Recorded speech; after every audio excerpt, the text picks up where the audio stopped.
كمد الروابط هي وحيالها اسكو حرية ضدك واجبات كي حقوق ذا اسكو ليهين ألا يظلم المسلم أخاه المسلم قفك مسلم كائنه ننظل من ولالكي سكله أو مسلم كأه نوع ضونها هذا ظلم قاس وحو النبي يري صلى الله عليه وسلم المسلم أخو المسلم قفك مسلم كأه وحو ولال يهي ليهي قفك كله أو مسلم كولالكي سوي لا يظلمه ما ظلميه ولا يخذله ما هوتشيه oo hiil u baahan yahay garabkiisa kama baxo wala yahqiruhu malidu intaba qofka muslimka ah qofka kale oo muslimka uma qooro mana ku sameyn kara mana u banaan wuxuu bal nabigu yiri sallallahu alayhi wasallam bihasb imri'in min ash-shar an yahqira akhahu al-muslim qof waxa ugu filan shar iyo dambi waxa ugu filan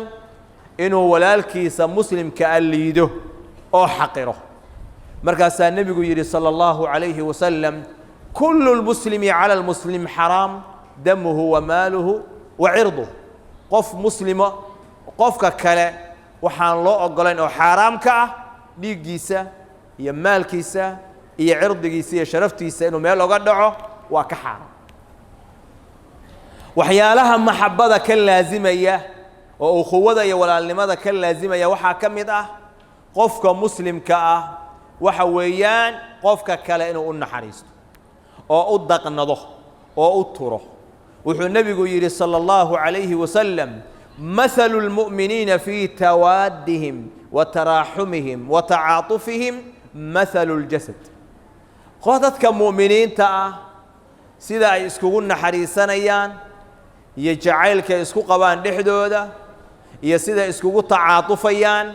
وحي لمدين هالقف جسد كيس إذا اشتكى منه عضو تداعى له سائر الجسد بالسهر والحمى هل كاقف هذه حمنه سميت كم إذا أي حنوصته حمنه أو كلا أو دن وحويان قفك سوى نفريا وإلا حنوصنيان وإلا دقنانيان معناها النبي صلى الله عليه وآله وسلم مثال عظيم أيوه أيالي سيدا مؤمنين تلا ربعين اسكو هذا هدو ولالك حنوسن يهي لا حنوسو هدو باهن يهي لا دقنو هدو دباتك لا هيستا اديغنا waxa weeyaan dareenkaasi daqnashadaasi ha kugu jirto waxa uu nabigu kala mid dhigay hal qof oo ximin kamida xibnihiisu ay xanuusatay sida xibnaha dhan iyo jismiga dhan oo la xanuusanayo oo qofkaasi oo la qandhoon u wada qandhoonayo oo qofkaasi u soo dhafrayo caaw u soo wada jeedahayo maadaama ximin kamidi ay xanuusatay sidaas oo kala weeyaan dadka muuminiinta nabigu wuxuu yiri sallallahu alayhi wasallam almu'minu lilmu'mini kalbunyan yashuddu ba'dahu ba'da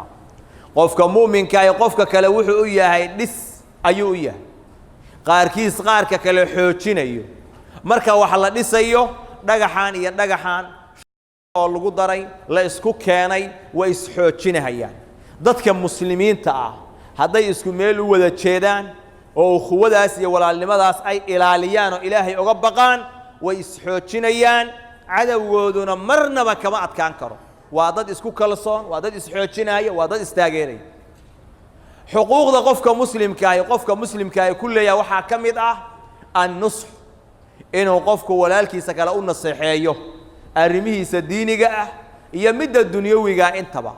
wanaaga inuu amro xumaanta inuu ka reebo wadka jaahilka inuu wax baro waxay kamid tahay xuquuqda muslimiintu ay isku leeyihiin wuxuu yiri jariir radiyallahu anhu wuxuu yiri baay'atu rasuulallah ala iqaami as-salaah wa itaa'i az-zakaah rasuulka waxaan beeca kula galay salaada inaan oogo zakadana aan bixiyo iyo wan-nusxi likulli muslim qof kaste oo muslima inaan u naseexeeyo ayaan beecada nabiga kula galay sallallahu alayhi wasallam walaalka oo khaldan khaladka ha ku fiirsan wada awoodaa hal kelima inaad tiraahdid walaal waxaani waa khalad ilaahay ka cabso diintaada wax u dhimahayaan waxaani adduunyadaada wax u dhimahayaan arinta iyada iska ilaali wada awoodaa wax fududna weey marka waxa weeyaan waa inaanan walaalka muslimka ah xaq uu nagu leeyahay oo naseexada waa inaanan uga bakhiilin walaaliya xuquuqda waxa kamid ah inaad la jeclaatay walaalkaaga muslimka ah waxa aad naftaada la jeceshahay wuxuu nabigu yiri sallallahu alayhi wasallam لا يؤمن أحدكم حتى يحب لأخيه ما يحب لنفسه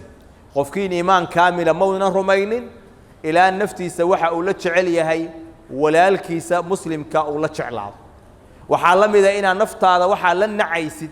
ولا الكاغا مسلم كأ لن نعدد إن يكون عان وإنا لن نعضا ولا الكاغا مسلم كأ وإنا هذا شرطة هي حمانته هي الدنبقة هي دباتة هذا لا تشعلان إن يكون عان وإنا هذا لا تشعلان waxa naftaada alla jeceshahay oo khayr iyo wanaag ah waa inaad la jeclaataa walaalkaaga muslimka waa inaad la jeclaataa waxa kamid ah xuquuqda muslimiinta inay isku duceeyaan oo waxa weeyaan walaalkaaga muslimka oo ka maqan u ducaysid ducada aad u ducaynaysid walaalkaaga muslimka oo ka maqan waa min asbaab al-ijaba asbaabaha ijabada iyo qabuulka lagu aqbalo oo ilaahay subhanahu wa ta'ala ducooyinka asbaabaha uu ku aqbalay kamid tahay إنا أدعو عيسد ولالك على مسلم كأ أو أنكلتشوب والنبي يقول صلى الله عليه وسلم دعوة المرء المسلم لأخيه بظهر الغيب مستجابة قفك مسلم كأ وحويان بريها يدعاء ولالك كمقا وأن لا تشوفين أدعينا هيو ومستجابة ولا أجيبه والله أقبله أسأل كل ما تشوفه أما مقالة ملك تشوفه أما السفر بقولوا مالك لوتشرا وولالك أما قرابها كلا هذا الدو المهاجا حاسكاجا ولا لها أبيالك هو يالك هو يوينك أما صاحب المكلا هيدا كذا حيسو دعاء إن أدعو عيسد وخير الدنيا مد آخرة وأدعو عيسد هكذا بخيل وقال أجيبيا وأنا الله أقبليا وحو النبي يقول صلى الله عليه وسلم عند رأسه ملك موكل قفك الدعين إياه walaalkiisa ka maqan u ducaynahaya madaxiisa agtiisa waxa jooga malag la wakiishay kullama daa li akhihi bi khairin mar allaaliya markuu walaalkiisa maqan oo ugu duceeyo khair qala al malaku al muwakkal bihi amin walaka bimithli